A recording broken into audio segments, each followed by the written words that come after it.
Welcome home, all. It is Wednesday. It is 4th of July Eve.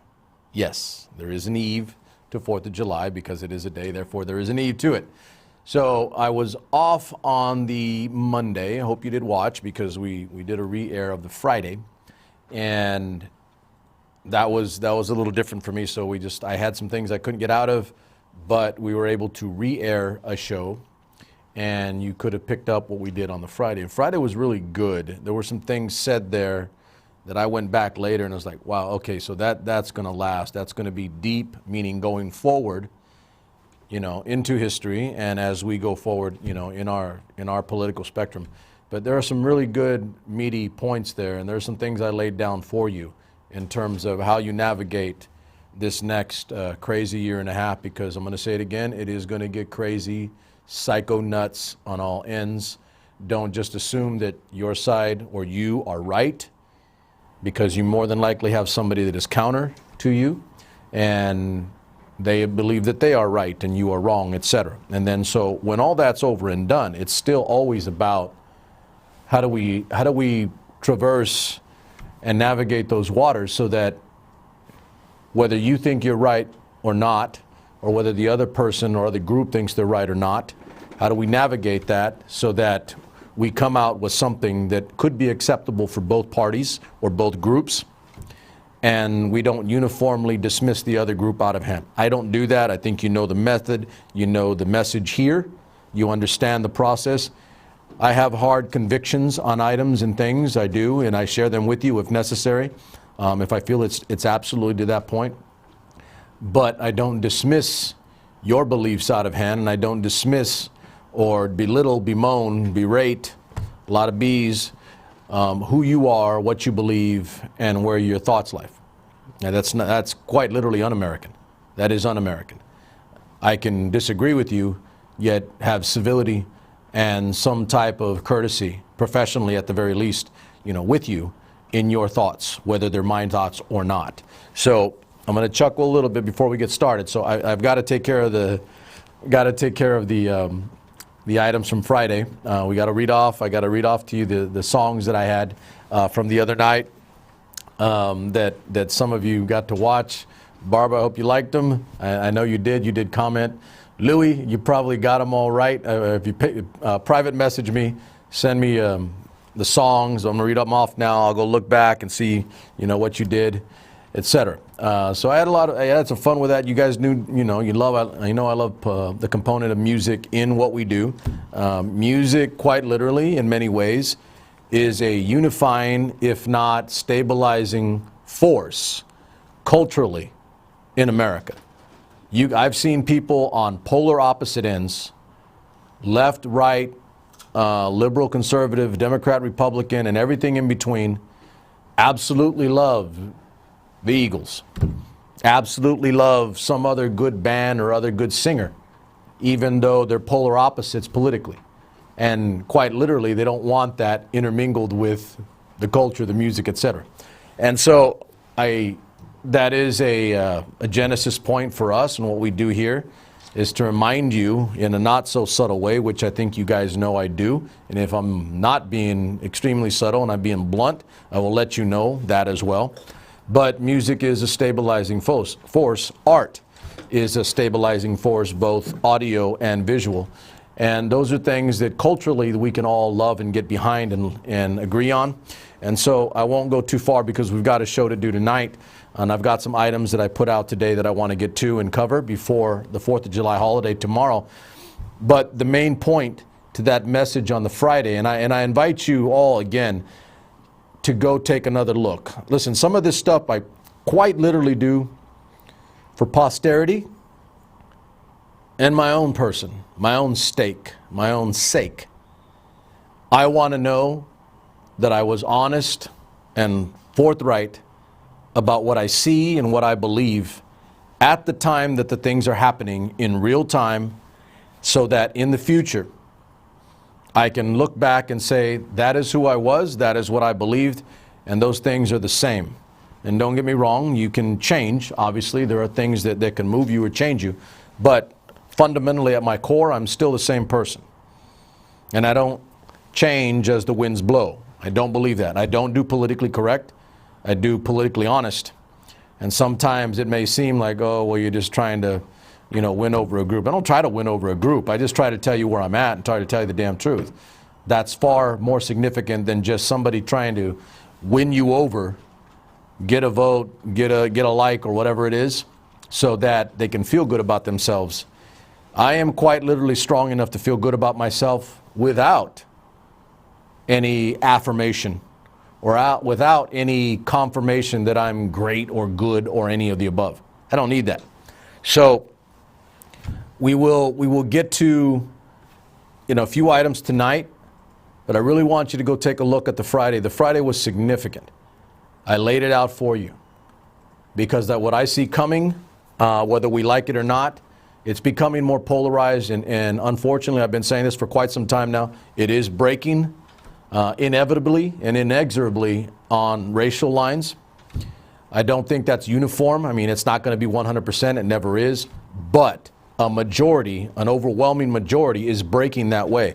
And quite literally what I did on the Friday was pointed out to these particular songs that I'm going to read off to you tonight, the songs that we played on the Friday for Tag That Track. These songs that I played are knee deep, if not waist deep, neck deep in Mexican American culture. As I grew up, as many Americans throughout most of America grew up with, and as my gal Barbara will attest, songs she grew up with and is neck deep in, if not waist, if not knee deep. And quite literally those songs out of that time period were Americana at its finest in culture, musically. They were significant. So my point is that there's a bridge of gap here. There's a bridge of gap. What we term, or what I grew up with as oldies, the oldies but goodies, oldies in Mexican American culture are quite literally some of the greatest songs and some of the greatest musical pieces out of the late 50s into the 60s that really bring us all together in one form or another, musically, culturally. They talk about the same things. They talk about things that people do on a daily basis: live, love, eat, sleep, breathe, have fun, enjoy life, deal with difficulty, deal with breakup, hearts, etc. Cruising, that's pretty damn good too, because Mexicans love to cruise. That hasn't changed. White folk love to cruise. Mexicans love to cruise. My black homeboys love to cruise. That's universal, baby. So my point is that as we break, as things become more polarized and they get set on these racial lines, which is disturbing to me, and it's quite literally why I'm continuing to do my show, at least in this format for now, is to educate you and keep you grounded and centered. Now, we've lost some people because I'm not, in an obligatory fashion, being monolithically for or against one party or one individual politician, the president or the Democratic Party. I'm not uniformly for one or the other. I'm not. I believe in some things that people do. I'm against some things that people do. And I'll say it because it's been my mantra, and most of you know and agree and understand that I am country before party or politician. I always have been, and it's a little too damn late in the game. You know my line. It's a little too late in the game for me to change now. Point of fact, it ain't gonna change. That is the way it is. Country before party or politician. I call it like it is, and I'm straight. And I sleep easy at night. Trust me on that. I sleep real easy at night. Okay, so we have a 4th of July tomorrow. We're going to talk a little bit about that, and I'm going to cut through the clutter. It's not necessarily political. I got a message from Barbara. Barbara doesn't want anything political tonight. I'm going to give you a yes and no, lady. I'm going to give you a yes and no. Not necessarily political, like polarizing. What I wanted to do was do tonight, and I'm going to come back on the Friday, and then I'm going to do the 4th of July time. I'm not on, tomorrow on the Thursday, the day of. You enjoy your holiday tomorrow. Please do. I will give you my 4th of July piece on the Friday as we go off into the weekend, because technically, I mean, when you're really looking at this, it's kind of like the 4th of July weekend. Tomorrow's the 4th. But people are going to be barbecuing and doing their thing all through the weekend, and that's good. That's entirely good. Hot dog it up, baby. Get some red, white, and blue out there and hot dog it up. So we will do, there are 3 items that I wanted to touch on just because it kind of struck me from the weekend into the week. It's political, not political. To me, some of this is more cultural. It's more cultural. That's where it stays with me. But yes, culture does affect the political. Political can affect, in reverse, the cultural. It is social. It is who we are. It is what the society is. So I will give you first the songs from this last weekend. All right, so 1, 2, 3, 4, 5, 6, 7, 8, 9. I'm going to end up missing one. Either way. All right, so first song was Put Your Head on My Shoulder, Paul Anka, 16 Candles, Under the Boardwalk, Tears on My Pillow, and then for all you Mexican homeboys out there, Lowrider, Lowrider by War. Hey There Lonely Girl, that's another good one. You Send Me, In the Still of the Night, and then the last one, and I think I will say it, out of that particular genre and that time period for this type of music, Smokey was he's probably my favorite artist. Probably my favorite artist. I mean, his voice is so singularly unique, you couldn't miss it, no matter who you are. I mean, I have young people that they don't even know who Smokey is, but they know his voice. Oh yeah, I know that guy. He sang this and this and this, because they weren't old enough or they didn't get it, but they know the voice. It's so unique, such a unique voice. He's probably my all-time favorite out of that particular subset, out of that particular genre of music. I can listen to his hits, his greatest hits all day, all night, all the time. And it's just great singing songs, man. And you can try to mimic and try to do his voice. You can't because there's only one. There's only one Smokey. But there were so many to choose from, but I chose for that night Cruising because I wanted to illustrate the point that Mexicans love this type of music. I grew up on it in both sides of my family, my mom's and my dad's, in Southern Cal and here in the Valley. And my girl Barbara, you love that music too. And there's a whole subset of America that loves that music. Let's remind ourselves sometimes that there are things that make us more in common than we make in terms of enemies and opponents. And because when it's all over and done, we're still all Americans, damn it. We're still all Americans. All right, whether you want to admit to that or not, I'm putting it on the table. Some of you guys, you may not want to admit to it and you just don't want to hear it, maybe you don't come back. But it's still going to be stuck in your head. What I do real well, according to my wife, is I make people feel guilty.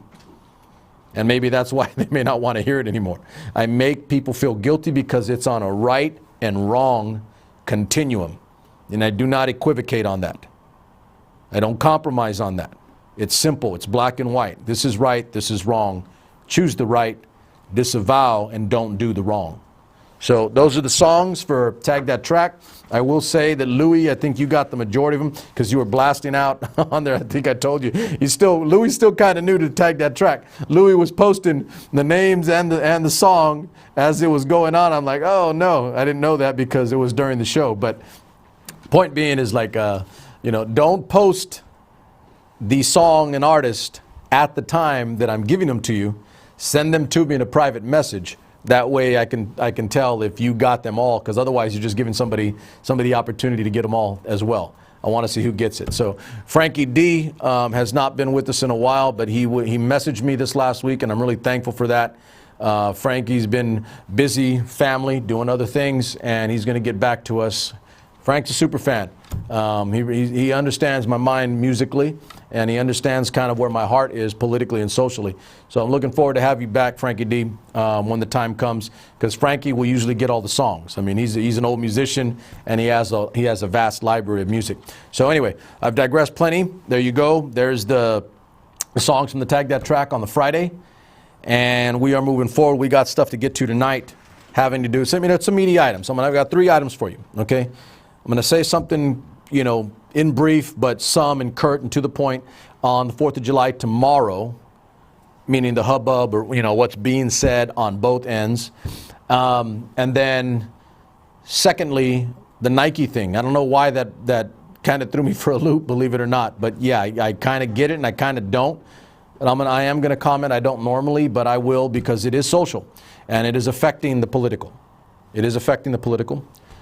And then I will finish with something that a lot of you probably do not know. Remember, I do like to educate. I do like to educate. Forgive me if you don't know, or excuse me, if you do, then it'd be reinforcement on your end in terms of an education, but something that is significant.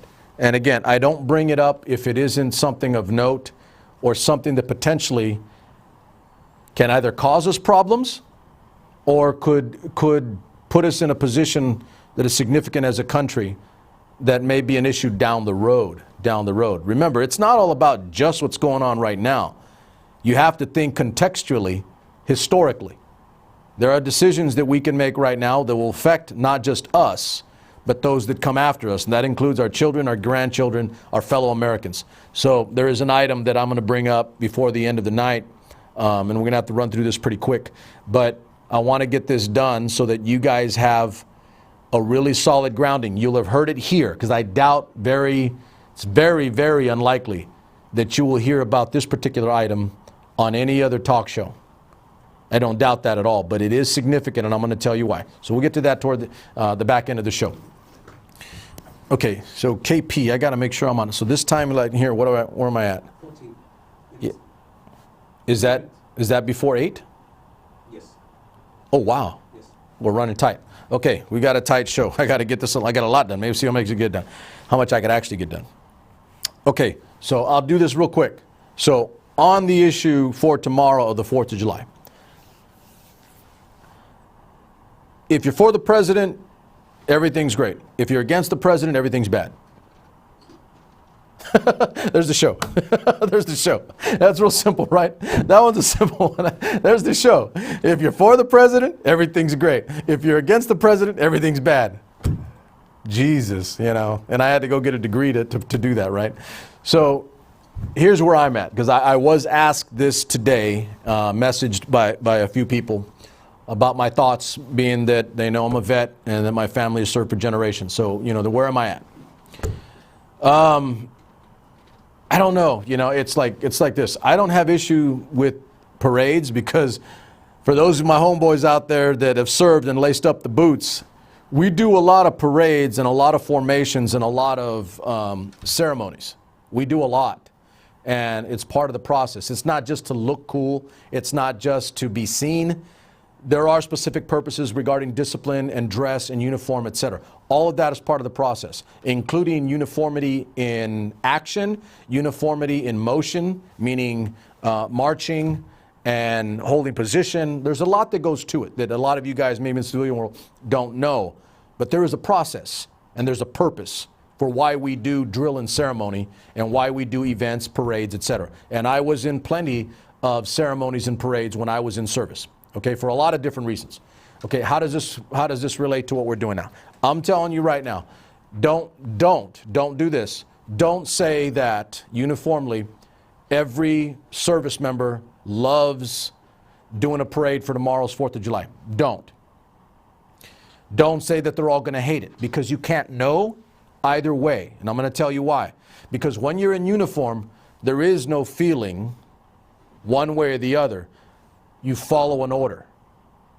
And if the order stipulates that you will be out here at a parade on this day, then you're going to do your damn job as a soldier. Do we have feelings? Yes. But you know what we're not going to do? We're not going to spit out negative or positive. Yeah, you guys in the civilian world, you're probably, well, what the hell? How do we understand what's going on? That's the metric that I'm explaining to you right now. A soldier is not supposed to have a feeling one way or the other. You're a soldier. You're doing your job. You're following an order. That is quite literally the metric by which you operate. It's not about whether you love a parade or love a president or like a president or not. It's about following orders and doing your damn job as a servant, as a public servant, as a soldier. Okay? I don't have an issue per se with doing a parade. I will have issue, and we'll see, and this is my thing, it's like, so if you're on the left, you're assuming that the president's going to do something evil, wrong, or bad, or that he shouldn't be doing this at all. I've already said that, right? Okay, and if you're on the right, you're going to think that this is the greatest idea since, you know, chopped liver. I don't know. I have an issue, and it moves the needle for me if, and I'm going to say if, because if it doesn't happen, then I'm okay, then I'm good. But I'm going to have an issue depending on how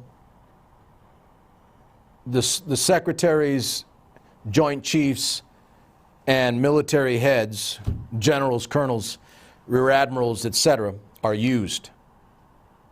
I'm going to have an issue if there's a parade and the president has the military commanders flanking him or backing him. That's not okay for me as a soldier. We don't like doing things that put us out there like that. We like doing our job. We like being apolitical. I'm going to check this. When you're in the Army, when you're in the Navy, Air Force, Marines, Coast Guard, etc., reserves, you're apolitical. There is no party. There's country. See how that works? There is no party. It's country. And you should not be advocating for a party. And you should not be put in position to advocate or support or be there for a party. Or a person, for that matter. We serve country. Country first. Not party, not politician. That I'll have an issue with if we get to that point. Okay? We'll see. And then obviously the other. If the president makes it a speech about that seems political or that is about, things that his accomplishments and stuff like that, that's different. If he gets up on the stage and he talks about the 4th of July, if he talks about 243 years of a birthday, if he talks about the ideals and the principles upon which this country was founded, not just how strong we are or how powerful we are as a military, that can be good. And heaven forbid, maybe he talks about reaching across the aisle and working with the opposing party to make the country better. Then I can be good. Then I can be good. We'll see. That's where I'm at. You understand the metric. I'm going to say it again. Soldiers are to be apolitical, not political at all. Not Democrat, not Republican, any party. Soldiers are to be apolitical because we serve country. We shouldn't see party. We don't support party. We don't support politician. We serve country. We support country. We give for country. That's the 4th of July. We'll see how it goes. I'm optimistic and I'll remain neutral and optimistic. Have that neutrality on for you. But that's what I'd like to see. That's what I believe can be okay. All right. Other than that, I'll spend some time with my family and we're going to do hot dogs and some Mexican stuff too. You got to have hot dogs, hot dogs, hamburgers, but we'll go with hot dogs. We'll do some good salsa. I made up some salsa last night. SuperMex has his own special salsa. I make it myself. Sometimes my mom sends me some and I cheat a little bit, but for the most part, I make my own. And you got to be SuperMex to taste it. You got to try it. So we'll have some Mexican food, but we'll have hot dogs for the most part. And to me, that's what it is to me. It's old-fashioned. We may go. I think we're gonna have fireworks. My daughter and her young friend, boy type, you like that, going to be over tomorrow, and they're going to do fireworks, and my wife and I, with the young man's mother, are going to sit back and relax and kind of chill out, have a few libations, do some hot dogs, some Mexican food, and just relax. Enjoy 243 years of this particular little experiment of ours, the greatest country in the history of this planet, and 243 years of what I believe are my ideals and my principles and what I believe in. That's where I'm at. 243 years celebrating this good thing that we call the United States of America. And that's where you should be too. I would say this, I'll throw in with Barbara tonight. Tomorrow, matter of fact, I'm going to make this a rule for the page tonight. So I'm going to tell some of you, Craig, Shubin, don't post any political stuff tomorrow. Post something good about your country. Matter of fact, I might make that the exercise. Post something good about the country. Post something good about ideals and leave off the personal when it comes to party or politician. Because before there were parties or politicians, there was this country. 243 years ago. Yeah, it eventually happened and it came, but not when it started, because a Massachusetts lawyer didn't have the same feelings and views and political ideologies as a Virginia farmer, rancher, grower. They were different. But they got together to form a country that you and I are quite literally living off of. Think about that for tomorrow. There's my spiel on tomorrow, 4th of July, and then I'll be back on the Friday. Then we'll talk about the 4th of July specifically, the date, the time, tomorrow, etc. Okay. I didn't see the thing on the Nike situation. So it's a Betsy Ross flag on the back end of a Nike shoe, a new Nike shoe. If you don't know what the Betsy Ross flag, it was the original 13 colonies. So it doesn't have the 50 stars on the stars and stripes. And I guess I will tell you where I'm at with it. I think it's kind of dumb. And I don't tell you why. So I don't know all the particulars. I'm still getting, and I'm going to read more. So apparently Nike's pulling the shoe, because Colin Kaepernick said, there it is right there. Thank you, KP. So leave that up for a second, please. So I don't have an issue with the shoe. Maybe that's just me, but I do understand, and let's make sure I'm clear on this, and not make it a jump on Colin Kaepernick party. Okay, I supported Colin Kaepernick's right to take a knee if he so chose, because that is his right as an American. And I quite literally fought, and I would die for that damn right so he can do so. I may not like it. It may not be my cup of tea, but that's not my call. That's his call as an American, and I support his right to do so. So I'm not saying that I don't support his right to say something about a shoe. It's his right. He's American.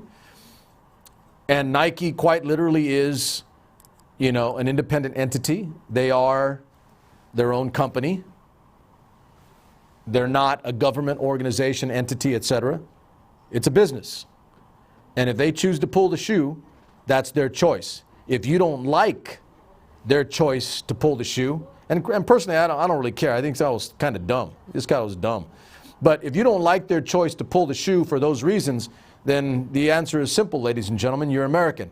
Exercise your rights, in which case, for where we are here, choose not to buy Nike shoes. If not these, then others. If you don't agree with Nike's business practices. That's simple. I think way too much was made of this. Why am I talking? I'm giving it airtime. Yeah, I'm at fault too. But it's always done to illustrate a point. I don't do anything, monolithically stupid because I'm trying to prop for points. But this is really simple because it goes to the larger question. Colin Kaepernick has a right to free speech. He expressed that right. Nike has a right to do what they choose as a business, provided it's not hurting anybody. Or doing anything damage, to individuals. So they have their choice. You also quite literally have your choice to pull it. I think Mitch McConnell was saying something about trying to force Nike to sell the shoe. You can't do that. Okay, that's un-American. You can't force a business to not do that. And you're going to bring up other examples. Fair enough, go ahead and do so. But in this particular case, for this item, I didn't have a problem with it, and I'm going to tell you why. If you do that, and I know you know where I'm going to go with this, and if you're a liberal friend of mine, you might have an issue with me on it. That's okay too. I'll take shots at the right and left equally. I got a right and a left chingazo for both of you. All right? Either one will strike you real hard, and I got two good feet, and I'll put a foot right upside the top of your head, right on your temple. So if we do that, and if we choose to disavow or disallow or not support or not like anything that came during the time of the Revolutionary period right up to the Civil War, because there was slavery or there was bad behavior, and there's other bad behaviors, by the way, that the United States is guilty of, including, to other groups, Native Americans in particular. If we do that, then we're going to have to throw out just about everything. And I think you understand my point. It is insensible and it's not rational. If we go that road, then what will we end up with? In essence, what you'll do is you'll lose culture. You'll lose a big, significant portion. It's really, really simple, ladies and gentlemen. You keep the good, you remove the bad. But you don't sit there crying forever about the bad. If you do that, we regress and we have to move forward. If your argument is that we move forward by pointing out the bad, I can agree with you in point, in term. I understand that aspect. But I'm not going to throw everything out that was done prior with the bathwater, quite literally, as I've said that before. Okay? I had no issue with the Betsy Ross thing. It's not like I'd buy the Nikes anyway. I think it was, it's not that big an issue. But here we go. If we go that road, the potential is anything to do with anything that came before the Civil War is off limits. Not everything. What I'm telling you is not everything. Because the Founding Fathers were not saints by any means. There's plenty of documentation. A lot of them were not saints. But they are the reason, quite literally, why we get to bitch and complain. You heard that on air. They are the reasons why we get to bitch and complain, because the government they set up has given us the rights and the express freedoms to do so now. You want to cry and complain about it? You're quite literally lying under the blanket of freedom that they provided for you. So my point to you is be mindful. Be mindful of what it is they did for you. Okay, it looks like I'm going to have to cut there. We are short. So what I will do, though, is what I'm going to talk to you about. Let's see if any of you guys do this. This is a very, very significant item. It is called the Aachen Treaty. It is a treaty that was signed recently by France and Germany. A mutual cooperation, if not cohesion pact. In essence, an economic and what will be a military treaty. It is significant. So I'm going to bring that to you on Friday, and we're going to get knee deep into the weeds on this, because it has significant ramifications not just for France and Germany, the two principal powers on the continent, but for the entire NATO alliance and by extension to us. So you need to be mindful of it. Again, if I'm bringing it up, ladies and gentlemen, it is of that kind of significance, because I bring up things that I see in the future as a potential, if not problem, then a hurdle that we're going to have to get over or navigate. It is significant they've decided to do this on their own. That's the show for tonight. We'll be back on Friday. And if you can, try to get a little look at it. So it's the Aachen Treaty. It's AACHEN Treaty, signed by Germany and France just recently. It will have impact on us and our world policy, our foreign policy. And most of you guys know, not too happy with our foreign policy as a whole. It's not good. And I'll flesh that out a little bit more on the Friday night. So enjoy your time tomorrow. Remember why we're here, 243 years of celebrating this great country and the principles that allow us to do the things we do right now. Right now, free speech. Okay? Enjoy your time. Spend time with your family. Do some hot dogs, do some Mexican foods, because that's all American too, baby. So do your thing, enjoy, be mindful, be careful. Careful of others, for sure. If you're going to go out somewhere, be aware of your surroundings. There are going to be a lot of people traveling tomorrow, a lot of people moving about, and that has, possibility of accidents, etc. All right? SuperMex is out. We'll be back on Friday. I'll see you then.